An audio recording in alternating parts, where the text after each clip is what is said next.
요한복음 9장에 나오는 실로암 사건은 우리가 잘 알면서도 또 오늘날 우리가 가지고 있는 질문이나 혹은 우리의 해석과 좀 비슷한 면이 있습니다. 제자들과 함께 예수님이 길을 가실 때에 태어날 때부터 맹인, 선천적 장애인을 만나죠. 근데 이 시각장애인은 태어날 때부터 맹인이었음을 제자들이 알게 되는 거죠. 그래서 질문을 합니다. 예수님, 이 사람은 정말 태어날 때부터 소위 말해 어려운 문제를 가지고 억울한 상태의 인생을 살아가는데 이게 이 사람의 죄 때문입니까? 아니면 부모의 죄 때문입니까? 이런 질문을 해요. 사실 이런 질문은 우리가 좀 가지고 있는 공통적인 질문이라고 볼 수 있습니다. 사람은 왜 고난을 당하는가라는 거예요. 고난의 종류는 사람마다 다를 수 있는데 아무리 봐도 본인의 책임이 아닌 것 같은데 이런 어려움을 당하는 이유는 무엇입니까? 라는 거죠. 물론 이런 태생적부터 그런 날 때부터의 신체적 장애의 대표적인 것이 되겠고요. 뭐 이런 장애만 있겠습니까? 후천적 장애도 마찬가지죠. 누가 와서 뺑소니 교통사고를 당해서 평생토록 안고 살아가야 하는 신체적 장애가 생긴다든지 사고죠. 개인적인 일이지만 그런 사고가 왜 일어나는지 본인도 용납이 안 되죠. 그리고 가족이나 보호자 입장에서도 이런 건 어떻게 하나님 계시는데 이런 일이 일어나? 이제 이런 질문이 자연스럽게 나오죠. 뿐만 아니라 전쟁 같은 게 대표적인데요. 가자지구, 서한지구, 또 우크라이나, 러시아 전쟁, 시리아 내전, 이탈리아, 아프리카 지역에 있는 수많은 나라에서 일어나는 내전들, 또 남미에서 일어나는 그런 총기 사고들, 북유럽 국가에서 지금 하루가 멀다 하고 일어나는 폭발 사고들, 이런 거 보면 가해자가 명백한데요. 피해자는 정말 죄 없는 사람들이 불특정 다수가 그냥 피해자가 되잖아요. 그러니까 이런 일을 당하면 도대체 이런 일은 왜 일어납니까? 그리고 왜 내가 피해자가 되고 내 자녀가, 내 가족이 피해자가 되어야 됩니까? 이런 질문 자연스럽게 나오죠. 그리고 당시의 사람들이 생각할 때는 이런 이해할 수 없는, 논리적으로 설명이 안 되는 고난은 죄 때문이야 라고 밖에는 설명이 안 되고요. 고스란히 벌처럼, 재앙처럼 이렇게 어려움을 당하고 있는 당사자의 죄나 혹은 그를 낳게 한 부모의 죄 때문인 거 외에는 다른 게 아이디어 자체가 없는 거예요. 근데 예수님은 여기에 아주 특별하신 해석을 하죠. 야, 이거 죄 때문 아니야 라고 말씀합니다. 당시의 사람들로는 생각할 수 없는 선포시고요.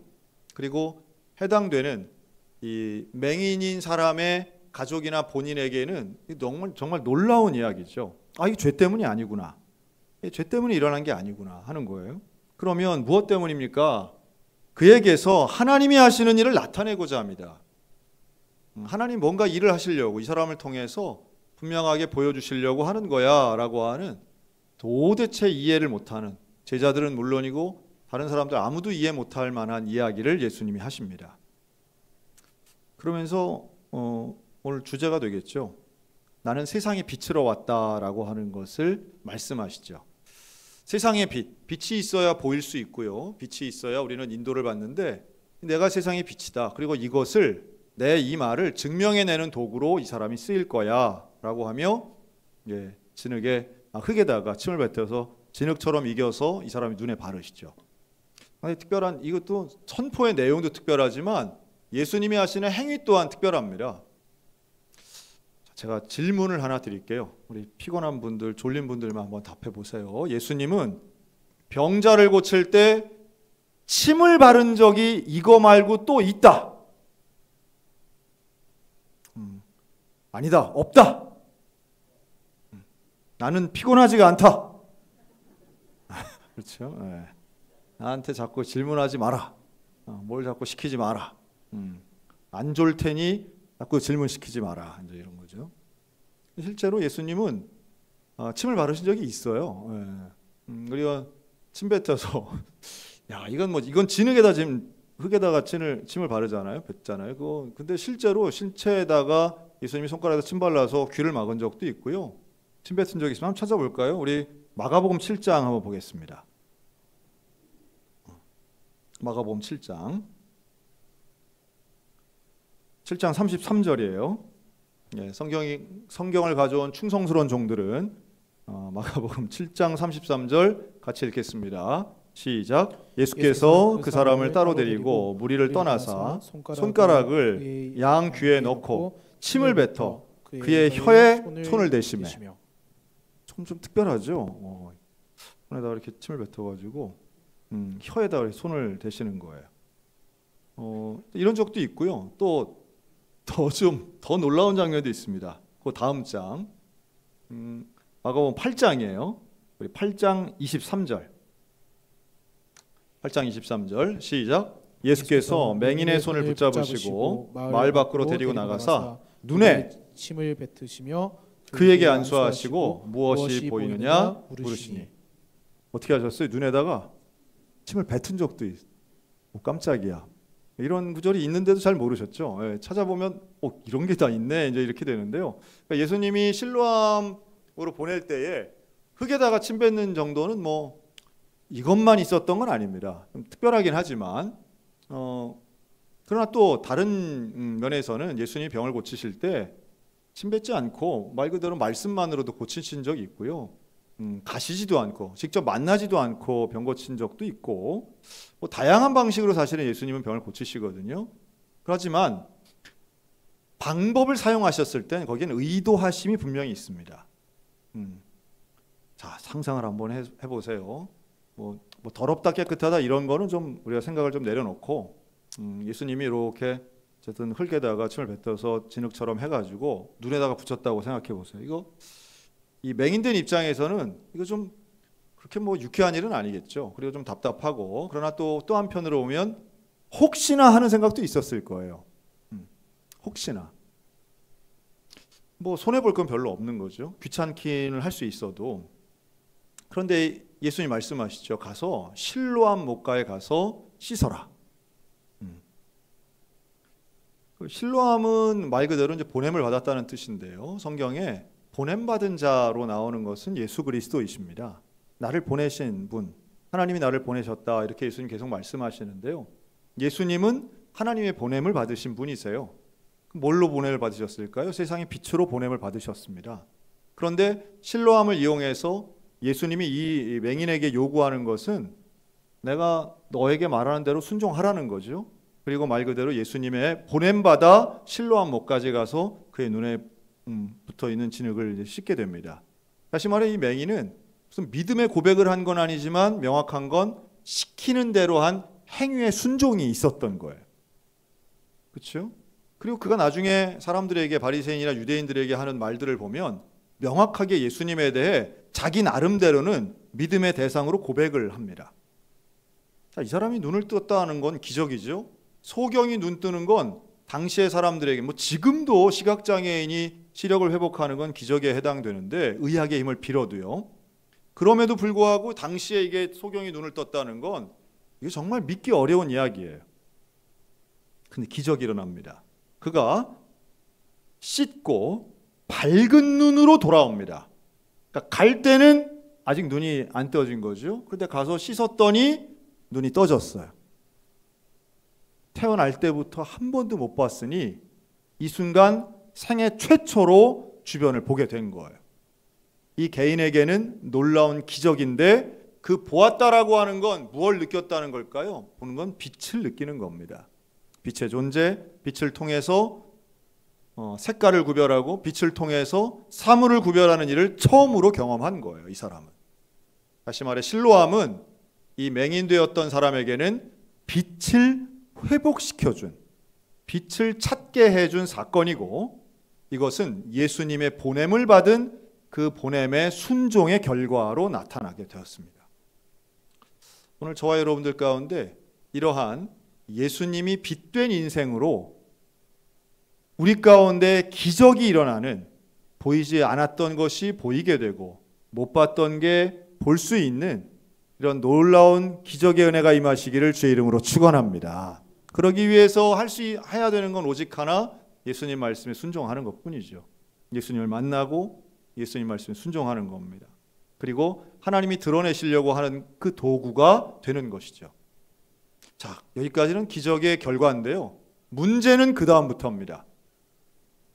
소경이 눈을 뜬 기적이 일어났는데 여기에 대해 사람들이 다양한 반응을 보여요. 자, 13절. 사람들이 이 전에 맹인이었던 지금은 눈을 보는 사람을 데리고 9장 13절 바리새인들에게로 갑니다. 그랬더니 이 바리새인들이 뭐라고 하느냐 하면 16절 어떤 사람은 이 사람이 안식일을 지키지 아니하니 하나님께로부터 온 자가 아니다. 이렇게 말해요.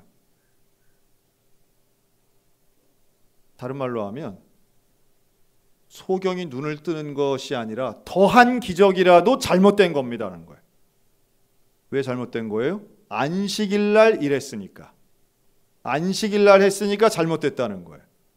자, 이거는 아주 전형적인 방법입니다. 아무리 결과가 좋아도 절차에 하자가 있으면 결과도 문제가 있다는 뜻이에요. 다시 말해 이 사람이 눈 뜬 것은 죄라고 하는 결론을 요구하는 겁니다. 너무 이상하죠? 소경이 눈을 뜬 게 율법을 어긴 일이고 그래서 죄가 되고 잘못된 일이라는 거. 이게 바리새인들의 입장이에요. 자, 이걸 혹시라도 동의하시는 분이 있을까 봐 제가 말씀드리는데 오늘 우리들에게 기도의 제목이 있는데 이게 응답이 됐어요. 자, 응답이 되면 얼마나 좋아. 그래서 앞에 나와서 간증을 했어요. 제가 병이 있었는데 치료가 됐습니다. 하나님이 날 고쳐주셨습니다. 막 이랬는데 맨 앞에 있는 권사님 뭐라 그러냐면 그거 잘못됐어. 그거 잘못됐어. 그 예배 시간에 기도 안 하고 딴 데 가서 기도해서 치료받았으면 그건 잘못된 거야 라고 했다고 해보세요. 또 졸다가 일어나가지고 또 우리 교회에서 실제로 일어나는 일인 줄로 생각하시면 안 돼요. 그러면 이게 당사자는 어떻게 생각할까요? 여러분 지금 우리 한국 교회에 혹은 한국 사회에 이러한 일들은 참 많습니다. 좋은 것을 좋게 보는 게 아니고요. 아무리 좋은 것도 내가 싫어하는 사람의 일이면 잘못됐다고 생각해서 잘못된 절차의 하자를 찾아내는 것이 우리의 한국 사회 현재의 모습이에요. 무슨 얘기야? 왼쪽 오른쪽, 진보와 보수, 태극기와 경광봉, 탄핵 찬성과 반대 이렇게 지금 나뉘어져서 갈등하고 있는 우리 한국 사회에서는요. 절대로 어떤 설명이나 현상이나 사실을 가지고 서로 간에 인정하거나 자기의 생각을 조금 더 바꾸려고 하는 시도가 전혀 없다는 거예요. 전혀 없습니다. 그리고 지금 이것은 한국 교회를 향해서 얼마나 맹공을 퍼붓는지 몰라요. 어떤 식의 맹공을 퍼붓느냐 하면 설교자들에게 어느 편인가를 밝히라 하고 요구하고 있습니다. 한국 교회에서 유튜브 조회수 10만 이상이 나오고 있는 목사님들의 설교는 예외 없이 지금 이 프레임 안에 들어가고 있습니다. 그리고 지난주는 이찬수 목사님, 그 전주는 소강성 목사님. 앞으로도 계속해서 이것이 나올 겁니다. 우리 한국교회가 자랑하고 있는 소위 말해 좋아하고 존경하는 설교자들이 한 명 한 명 이 프레임에서 자유롭지 못하게 공격당하고 있어요. 하도 공격을 하니까 소위 말해 갈등의 상황에서 기도합시다라고 말한 것이 잘못이라는 거예요. 그래서 실제로 공적으로 사과했습니다. 지금. 참 무섭더라고요. 제 설교가 조회수 10만이 안 나오는 게 참 감사하다 하는 생각을 갖고 있어요. 참 감사하다. 어찌나 집요하고 어찌나 공격적이고 이렇구나. 지금 무엇인가를 잘된 것을 향하여 혹은 잘못된 것이든 잘된 것이든 이 판단이 지금 완전히 다릅니다. 모두가 생각하는 옳은 것을 옳다고 잘못된 것을 잘못되다고 이야기하는 총론에는 다 같지만 무엇이 옳은가 무엇이 잘못됐는가는 180도 다른 시각을 갖고 있는 분들 입장에서는 중간은 없는 거예요. 중간은 회색이고 중간은 잘못이고 중간은 비겁하다는 거예요. 참 무섭다는 생각이 듭니다. 여러분 오늘 이 본문에 나오는 바리새인들의 입장을 보세요. 예수님을 통해서 기적이 일어났는데 그 기적에 대해서 잘못됐다는 거예요. 안식일에 했으니까 죄라는 거예요. 그런데 이런 시각이 예수님 당시에는 주류적인 생각이었어요. 다수의 생각이었다는 거예요. 바리새인이 그렇게 얘기하면 그게 곧 원칙이 되던 시대예요. 그래서 예수님 나중에 유죄 판결을 받게 되는 것도 다 이 맥락 안에서 이루어지는 겁니다. 자, 유대인들이 나와서도 이야기합니다. 유대인들끼리 뭐라 그러냐 하면, 아니 저 사람 맞아? 다시 말해, 저 사람 지금 보고 있는 사람 맞는데 저 사람이 전에 소경이었던 게 맞아? 아예 이건 원인을 의심해요. 그 원인을 의심하는 게 18절이에요. 자, 18절 한번 볼까요? 유대인들이 그가 맹인으로 있다가 보게 된 것을 믿지 아니하고 그 부모를 불러서 묻되 19절 너희 아들이냐? 이렇게 질문해요. 그러니까 아예 이 자체를 믿지 않는 거예요. 네 아들이 정말로 옛날에 맹인이었냐는 거예요. 이 사람이 정말 전에 맹인이었느냐는 거예요. 약간 뭐 아무것도 안 믿는 거예요. 사실도 믿지 않고 좋은 것도 인정하지 않고, 근데 이들은 왜 이렇게 부정하는가 하면 사실은 이 말 가운데에 22절 볼까요? 그 부모가 이렇게 말한 것은 이미 유대인들이 누구든지 예수를 그리스도로 시인하는 자는 어떻게 하기로 결의했어요? 출교하기로 이미 결의된 거예요. 출교라고 하는 건 뭐 교회 밖으로 쫓아내는 정도가 아니라 유대인 커뮤니티, 이 공동체 안에서 더 이상 유대인으로서의 이 자격이 상실되는 거예요. 그러니까 같이 있을 수 없는 거예요. 거의 뭐랑 비슷하냐 하면 한센병 환자 취급하는 거예요. 그러니까 이 출교가 결의가 돼 있어요. 이미 결정이 난 거예요. 저 사람 나쁜 사람, 저 사람은, 저 예수는 거의 이단에 준하는 사람, 예수를 그리스도라고 하면 공범, 그러니 함께 묶어서 이미 처벌할 사람으로 결정을 한 거예요. 결정을 했으니까 이제는 이 사람이 무슨 말을 하든 무슨 일을 하든 그건 다 나쁜 일이라고 하는 논리가 만들어져 버린 거예요. 이런 거 참 무섭습니다. 지금 우리나라에서는 이게 이제 진영 논리라고 하는 건데요. 말의 내용이 아니라 누가 말했느냐에 따라서는 판단이 달라지는 거고요. 또 어느 쪽 편에 섰느냐에 따라서 그 사람이 아무리 옳은 말을 해도 듣지 않고 그거는 나쁜 일이야 하고 가짜 뉴스야 하고 안 듣는 거예요. 그러니까 이런 시대에 살면, 이런 시대가 예수님 때도 지금도 여전히 존재하고 있는 것인데요. 여러분, 이럴수록 우리는 어떻게 분별해야 할까요? 그 분별은 다름 아닙니다. 우리의 중심은 예수 그리스도가 되어야만 합니다.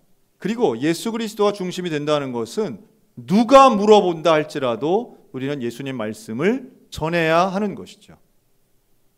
그래서 여기에서 지금 올바른 이야기하는 건 이 눈뜬 소경밖에 없어요. 이 사람 하나만 올바른 얘기합니다. 부모들도 무서워가지고 출교가 두려워서 우리는 모릅니다. 내 아들 다 장성했으니 저 본인에게 직접 물어보세요 라고 다 빠지잖아요. 명백한 사실 앞에서도 유대인이든 바리새인이든 다 뒷걸음질하고 공격하고 오해합니다. 그런데 이 사람 한 사람만 당당하게 말해요. 자기가 아는 바대로 경험한 대로 말합니다. 뭐라고 하느냐? 17절 질문이 막 들어올 때 그 사람은 선지자입니다. 예수님은 선지자입니다. 이렇게 말하고요. 27절 왜 내가 말하는데 잘 안 듣습니까? 라고 하면서 당신들도 그의 제자가 되려 합니까? 라고까지 말합니다. 이 말은 뭐예요? 나는 실로암에서 눈 씻은 이후에 나는 그분의 제자 같은 사람입니다 라는 선포예요. 난 누가 뭐라 해도 내 눈을 뜨게 해주신 분이 그 예수님이고, 누가 뭐라 해도 나는 그분을 선지자라고 인정하고, 누가 뭐라 해도 나는 그분의 제자가 되기를 원하는 사람입니다 라는 거죠. 그랬더니 진짜로 쫓겨나요. 출교당해요. 사람들로부터 쫓겨납니다. 그게 34절이고요. 그리고 35절 다시 예수님을 만나게 됩니다. 두 번째 만남이죠. 그랬더니 네가 인자를 믿느냐라고 말할 때 36절 주여 그가 누구시오니까 내가 믿고자 하나이다. 눈을 뜨고는 처음 보니까 예수님을 잘 못 알아보는 거죠. 내가 믿고자 합니다. 내가 그분을, 그 인자를 믿습니다 라는 거죠. 37절 예수께서 이르시되 내가 그를 보았거니와 지금 너와 말하는 자가 그이니라. 그리고 38절 주여 내가 믿나이다. 놀랍게도 이 사람은 믿음의 고백을 하기 전에 기적부터 경험합니다. 예수님을 한 번도 보지 못했지만 그는 인생의 변화를 경험합니다. 그리고 그런 기적을 남들은 인정하지 않았지만, 여러분 기적을 다 인정한다고 생각하시면 안 돼요. 기적이 객관적 주관적 기적이 있지만 아무리 객관적 기적이라도 미움과 혐오의 눈이 멀면 기적을 기적으로 못 알아보는 거예요. 그런데 이 사람은 예수님만 바라보며 기적을 경험하고 그 기적을 인정할 뿐만 아니라 기적보다 더 중요한 믿음의 고백을 하고 있습니다. 여러분 사람이나 신념을 믿지 마시기 바랍니다. 정파를 믿지 마시기 바랍니다. 예수 그리스도를 믿는 저와 여러분들 되시기를 주의 이름으로 축원합니다.